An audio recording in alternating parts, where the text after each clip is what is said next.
Genesis is not just an account of how the world began, but also a literary work full of truth, symbolism, and purpose.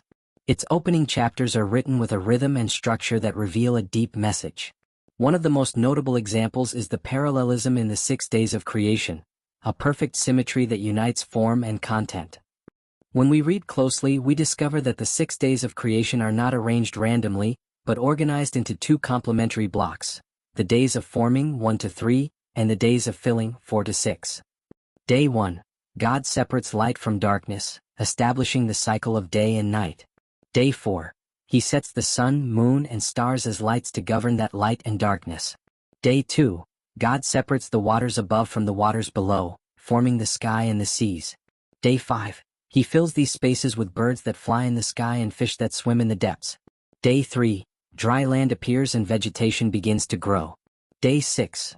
That fertile land receives animals and finally humans who are tasked with caring for creation.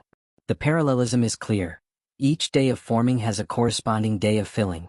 This pattern shows that creation unfolds in 2 stages. First, the stage is set, and then it is filled with life. This literary design demonstrates that Genesis is not intended as a scientific manual, but as a theological and poetic narrative conveying a deeper truth. The universe has order, intention, and purpose. This detail becomes even more striking when compared to other ancient worldviews. In many Near Eastern cultures, the origin of the world was explained as the result of conflicts between gods, power struggles, and violent chaos.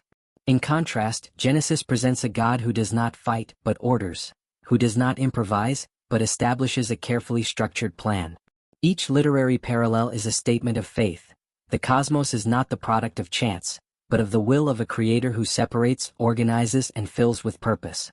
From this emerges a central message: life is not chaotic or meaningless, but part of an intentional design.